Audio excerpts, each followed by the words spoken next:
नमस्कार दोस्तों, स्वागत है आपका आज के मुख्य समाचारों की वीडियो में। जी हां दोस्तों, यहां पर आपको देखने को मिलेगी सुबह से लेकर शाम तक की सारी बड़ी खबरें मुख्य समाचार ब्रेकिंग न्यूज़ अपडेट के रूप में। तो दोस्तों, आपसे रिक्वेस्ट है इस वीडियो को ज़्यादा से ज़्यादा लाइक और शेयर करें। तो दोस्तों, जानते हैं आज की पहली बड़ी खबर। मोदी कैबिनेट का हुआ विस्तार। टीम मोदी 2.0 में डॉक्टर, इंजीनियर से लेकर वकील तक महिलाओं का भी रहा दबदबा। जी हां दोस्तों, प्रधानमंत्री नरेंद्र मोदी की टीम में विस्तार हो गया है। 43 मंत्रियों ने शपथ ली, जिनमें से 15 कैबिनेट, 8 स्वतंत्र प्रभार और 20 राज्य मंत्री बनाए गए। मोदी कैबिनेट में अब 77 मंत्री हो गए हैं। सबसे पहले नारायण राणे ने शपथ ली। इसके बाद असम के पूर्व सीएम सर्बानंद सोनोवाल, डॉक्टर वीरेंद्र कुमार, मध्य प्रदेश टीकमगढ़ से सांसद ने मंत्री पद की शपथ ली। खास बात यह है कि मोदी मंत्रिमंडल विस्तार में 25 राज्यों से नाम शामिल है। यूपी से 7, महाराष्ट्र से 4, बंगाल से 4 नए मंत्री शामिल किए गए। नई लिस्ट में डॉक्टर, इंजीनियर और वकील वाली टीम बनाई गई। साथ ही महिलाओं का भी दबदबा रहा। इसके बाद दोस्तों, रुक करते हैं अगली खबर का। कैबिनेट रिसफल को लेकर कांग्रेस का पीएम नरेंद्र मोदी पर कटाक्ष। कहा, खराबी इंजन में है और बदले डिब्बे जा रहे हैं। जी हां दोस्तों, कोरोना वायरस की दूसरी लहर के प्रबंधन में नाकाम रहने के विपक्ष के आरोपों के बीच प्रधानमंत्री की कैबिनेट में आज व्यापक फेरबदल किया गया। खराब परफॉर्मेंस के चलते जहां कुछ लोगों को बाहर का रास्ता दिखाया जा रहा है, वहीं बेहतर काम करने वालों के लिए कुछ मंत्रियों का प्रमोशन भी किया जा रहा है। कई नए चेहरों को भी सरकार में शामिल किया जा रहा है। कैबिनेट में फेरबदल को लेकर कांग्रेस ने सरकार पर निशाना साधते हुए प्रधानमंत्री नरेंद्र मोदी को घेरा है। कांग्रेस के महासचिव रणदीप सुरजेवाला ने कैबिनेट में फेरबदल पर तंज कसते हुए कहा कि खराबी इंजन में है और बदले डिब्बे जा रहे हैं। यही तो है दुर्दशा जीवी मोदी मंत्रिमंडल के विस्तार की सच्चाई। इसके बाद दोस्तों, जान लेते हैं अगली खबर। 36 से ज्यादा कंपनियां उद्योग मंत्रालय से वित्त मंत्रालय में हुई शामिल। अब ये आसानी से हो सकेंगी प्राइवेट।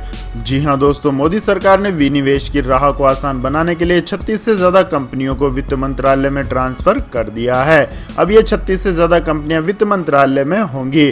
पहले ये कंपनियां भारी उद्योग मंत्रालय में थी। इस ट्रांसफर लिस्ट में भेल, HMT स्कूटर इंडिया और एंड्रयू येली का नाम शामिल है। सरकार के ऐसा करने से कंपनियों का स्ट्रेटेजिक विनिवेश आसान होगा। आपको बता दें कि सरकार ने पहले से ही रणनीतिक बिक्री के लिए लगभग 35 CPSE की पहचान की है। इसमें air India, Pawan Hans, BEHL scooter India, Bharat pump compressor और प्रमुख इस्पात कंपनी सेल की भद्रवती, सलेम और दुर्गापुर इकाइयां शामिल है। इसके बाद दोस्तों, रुक करते हैं अगली खबर का। ममता बनर्जी को कलकत्ता हाई कोर्ट से बड़ा झटका। जज पर सवाल उठाने के मामले में लगा 5 लाख रुपए का जुर्माना। जी हां दोस्तों, पश्चिम बंगाल की मुख्यमंत्री ममता बनर्जी को कोलकाता हाई कोर्ट ने बड़ा झटका दिया है और अदालत ने जज पर सवाल उठाने के मामले में 5 लाख रुपए का जुर्माना लगाया है। मामले की सुनवाई कर रहे जस्टिस कोशिश चंदा ने अपने ऊपर लगे आरोपों को निराधार पाते हुए 5 लाख रुपए का जुर्माना लगाया है। इन पैसों का इस्तेमाल कोविड-19 से पीड़ित परिवारों के सदस्यों की मदद में किया जाएगा। आपको बता दें कि ममता बनर्जी ने नंदीग्राम में हार के बाद अदालत में दायर याचिका की सुनवाई के लिए जज बदलने की मांग की थी। कलकत्ता हाईकोर्ट के जज कौशिक चंदा नंदीग्राम विधानसभा सीट से भाजपा के शुभेंदु अधिकारी के निर्वाचन को चुनौती देने वाली ममता बनर्जी की याचिका पर सुनवाई से खुद को अलग कर लिया है। इसके बाद दोस्तों, जान लेते हैं अगली खबर। डेल्टा वेरिएंट से भी ज्यादा खतरनाक है कोरोना का लैम्ब्डा वेरिएंट। मलेशिया ने किया आगाह। जी हां दोस्तों, कोरोना वायरस संक्रमण के डेल्टा वेरिएंट के बाद अब लैम्ब्डा वेरिएंट के ज्यादा खतरनाक होने का दावा किया जा रहा है। मलेशिया के स्वास्थ्य मंत्रालय ने इसे वेरिएंट ऑफ कंसर्न बताते हुए कहा है कि यह डेल्टा से भी ज्यादा खतरनाक है। मंत्रालय ने दावा किया है कि पिछले 4 हफ्तों में 30 से अधिक देशों में लैम्ब्डा वेरिएंट के मामले का पता चला है। एशियाई स्वास्थ्य मंत्रालय ने सोमवार को ट्वीट किया कि लैम्ब्डा स्ट्रेन पेरू में सबसे पहले पाया गया। यह दुनिया में सबसे अधिक मृत्यु दर वाला देश है। स्वास्थ्य मंत्रालय ने ऑस्ट्रेलियाई समाचार पोर्टल की एक रिपोर्ट का हवाला देते हुए कहा कि ब्रिटेन में भी लैम्ब्डा वेरिएंट का पता चला है।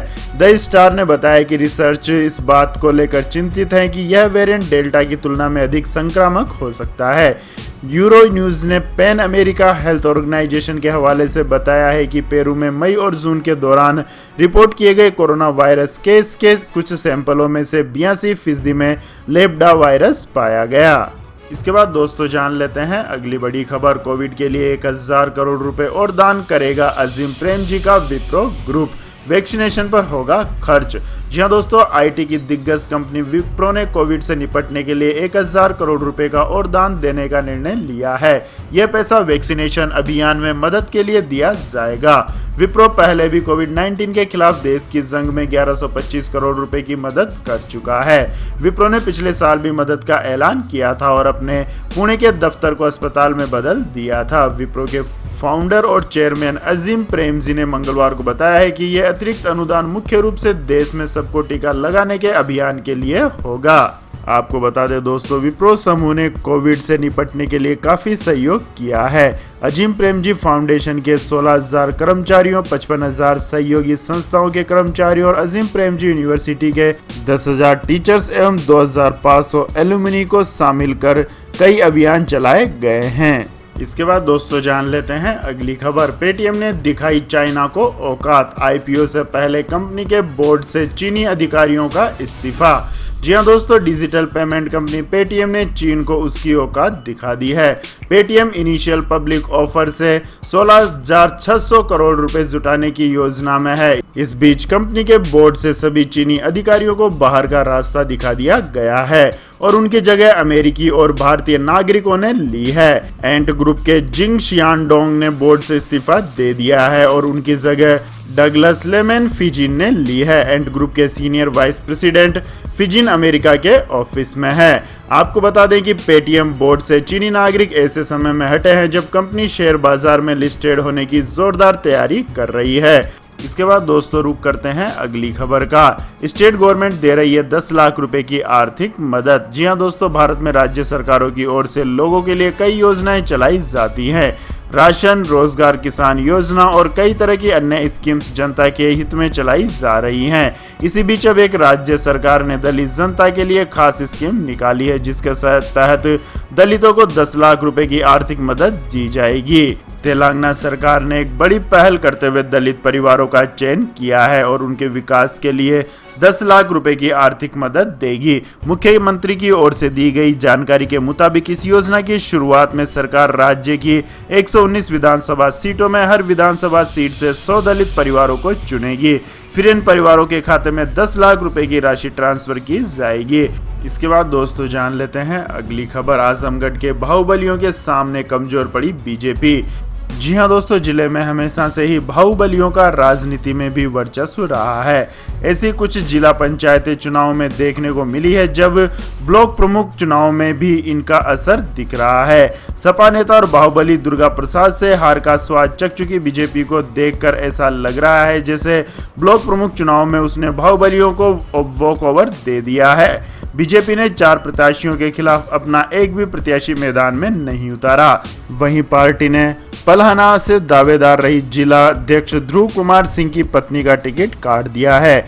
वहीं भाजपा ने रमाकांत यादव, मुन्ना सिंह, सोनू सिंह सहित कई बाहुबलियों के सामने अपना प्रत्याशी मैदान में नहीं उतारा। अब हर जगह से यह चर्चा हो रही है कि बीजेपी बाहुबलियों के सामने कमजोर पड़ रही है या फिर ये दूरदर्शी सोच के कारण ऐसा किया जा रहा है। इसका कारण यह है कि जल्दी विधानसभा चुनाव भी होने वाले हैं। ऐसे में बीजेपी किसी भी हालत में ब्लॉक प्रमुख चुनाव में भी हारना नहीं चाहती है क्योंकि इसका सीधा असर विधानसभा चुनाव पर पड़ता है। इसके बाद दोस्तों जान लेते हैं अगली खबर। गोवा ने कोविड राहत पैकेज की घोषणा। जान गंवाने वालों के परिवार को 2 लाख और आजीविका खोए लोगों को भी मदद का ऐलान। जी हां दोस्तों, गोवा कैबिनेट ने बुधवार को महामारी के दौरान मारे गए लोगों के परिजनों को 2 अलग-अलग कोविड से संबंधित वित्तीय योजनाओं को मंजूरी दी है। साथ ही असंगठित क्षेत्र और पारंपरिक व्यवसाय में शामिल लोगों को राहत प्रदान की है। दोनों योजनाओं में से एक में उन लोगों को 2 लाख रुपए की अनुग्रह वित्तीय सहायता प्रदान करना शामिल है जिनमें कोविड-19 टेस्ट पॉजिटिव आने के बाद जान गंवाई हो। गोवा के मुख्यमंत्री प्रमोद सावंत ने कहा कि आर्थिक रूप से कमजोर परिवार जिन्होंने कोविड-19 की वजह से अपनी जान गंवाई है उन्हें 2 लाख रुपए की अनुग्रह राशि दी जाएगी। बताया गया है कि कैबिनेट ने कोविड पीड़ित के परिवारों को अनुग्रह सहायता को मंजूरी दी है। उन्हें अनुग्रह राशि के रूप में 2 लाख रुपए मिलेंगे। हालांकि उन्हें परिवार को यह सहायता दी जाएगी जिसकी आय 8 लाख रुपए से कम हो। इसके बाद दोस्तों जान लेते हैं अगली बड़ी खबर। लेकिन दोस्तों अगली खबर जानने से पहले आप लोगों से गुजारिश है कि इस वीडियो में दिखाई गई खबरें अगर आपको पसंद आई हो तो इस वीडियो को लाइक करें, शेयर करें और हमारे चैनल को सब्सक्राइब करें। तो दोस्तों जान लेते हैं अगली खबर। मैं भारत में सबसे लंबे समय तक रहने वाला मेहमान हूँ, अपने मेजबान को किसी परेशानी में नहीं डालूंगा, बोले दलाई लामा। जी हां दोस्तों, तिब्बती आध्यात्मिक नेता दलाई लामा ने बुधवार को कहा कि वे भारत में सबसे लंबे समय तक रहने वाले अतिथि हैं जो अपने मेजबान को कभी किसी परेशानी में नहीं डालेंगे। Doctor Reddy's laboratories and others के सह अध्यक्ष और प्रबंध निदेशक जीवी प्रसाद के साथ एक वर्चुअल संवाद सत्र में दलाई लामा ने कहा कि अहिंसा और करुणा में विश्वास रखने वाला भारत अन्य देशों के लिए एक आदर्श है।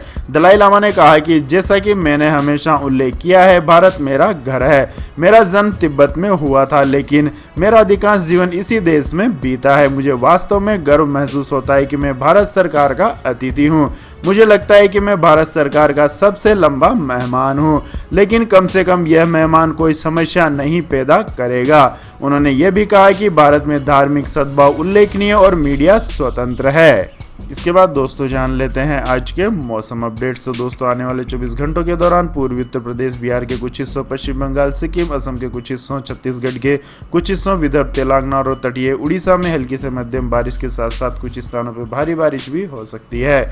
वहीं कर्नाटक, दक्षिण कोंकण और गोवा, दक्षिण मध्य महाराष्ट्र, तटीय आंध्र प्रदेश और मराठवाड़ा के अलग अलग हिस्सों में हल्की से मध्यम बारिश के साथ 1-2 स्थानों पर कुछ देरी के लिए तेज बारिश हो सकती है। झारखंड, आंतरिक उड़ीसा, रायलसीमा, केरल, अंडमान और निकोबार द्वीप समूह, लक्षद्वीप और पूर्वी मध्य प्रदेश के कुछ हिस्सों में हल्की से मध्यम बारिश हो सकती है। वहीं पश्चिमी उत्तर प्रदेश की तलहटी, पश्चिमी हिमालय के कुछ हिस्सों, पंजाब, पश्चिमी मध्य प्रदेश और दक्षिणी पूर्वी राजस्थान में हल्की बारिश के साथ साथ 1-2 स्थानों पर मध्यम बारिश भी हो सकती है। इसके बाद दोस्तों रुक करते हैं अगली खबर का। दिल्ली में पेट्रोल के दाम 100 के पार। बीते एक साल में राजधानी में करीब 25 रुपए की हुई बढ़ोतरी। जी हां दोस्तों, पेट्रोल और डीजल के दाम लगातार बढ़ रहे हैं। दिल्ली में भी पेट्रोल के दाम 100 से ऊपर पहुंच गए हैं, लेकिन उसके बावजूद कोविड के दौरान बढ़ाए गए टैक्स भी सरकार वापस नहीं ले रही है। उनका तर्क है कि अंतर्राष्ट्रीय बाजार में क्रूड ऑयल का दाम बढ़ने से यह तेजी आई है। दिल्ली में बुधवार को पेट्रोल के दाम 100 रुपए 21 पैसे पर पहुंच गए, जबकि डीजल के दाम 89 रुपए 53 पैसे पर हैं। तेल में हो रही लगातार बढ़ोतरी के चलते लोगों के घरों के बजट और महंगाई पर भी इसका असर पड़ रहा है। इसके बाद दोस्तों जानते हैं आज के सोने और चांदी के भाव। तो दोस्तों घरेलू सराफा बाजार में आज सोने के हाजिर भाव में मामूली गिरावट दर्ज हुई। HDFC सिक्योरिटीज के अनुसार राष्ट्रीय राजधानी दिल्ली में बुधवार को सोने के हाजिर भाव में 29 रुपए की मामूली गिरावट दर्ज हुई है। इस गिरावट से सोने का भाव टूटकर 46,903 रुपए प्रति 10 ग्राम पर रह गया। सिक्योरिटीज के अनुसार वैश्विक स्तर पर कीमतों में गिरावट के चलते घरेलू स्तर पर भाव में यह गिरावट दर्ज हुई है। वहीं बात करें चांदी के हाजिर भाव की, तो दोस्तों चांदी में भी अच्छी खासी गिरावट दर्ज हुई। चांदी के हाजिर भाव में 662 रुपए प्रति किलोग्राम की गिरावट दर्ज हुई। इस गिरावट से चांदी का भाव टूटकर 68,560 रुपए प्रति किलोग्राम पर रह गया। इसके बाद दोस्तों जान लेते हैं अगली खबर। शुरू होगा 4-डे वीक काम का ट्रेंड, नतीजों ने किया हैरान, कर्मचारी खुश और परफॉर्मेंस भी रही शानदार। जी हां दोस्तों, आइसलैंड की सरकार ने 2 ट्रायल किए जिसमें 100 कंपनियों के 2,500 से भी ज्यादा लोगों ने हिस्सा लिया, जो कि इस देश की कामकाजी आबादी का 1% हिस्सा है। उन्हें हफ्ते में 4 दिन काम करने के लिए कहा गया। हफ्ते में कर्मचारियों के काम के घंटे 40 से घटकर 35 रह गए। इस दौरान न तो उनकी सैलरी कटी और न ही उनके काम की प्रोडक्टिविटी पर कोई असर पड़ा। तो यह थी दोस्तों आज की सभी महत्वपूर्ण बड़ी खबरें। और दोस्तों बारी आती है आज के माइंड क्विज क्वेश्चन की, जिसका जवाब देकर आप बन सकते हैं एक शानदार उपहार के विजेता। तो दोस्तों भारत के राष्ट्रीय पक्षी का नाम क्या है? जी हाँ दोस्तों, अगर आपको इस सवाल का जवाब आता है तो तुरंत कमेंट सेक्शन में लिख दीजिए। इस वीडियो को लाइक कीजिए, शेयर कीजिए और हमारे चैनल को सब्सक्राइब करके बेल आइकन का बटन भी दबा लें। धन्यवाद। जय हिंद, जय भारत, वंदे मातरम।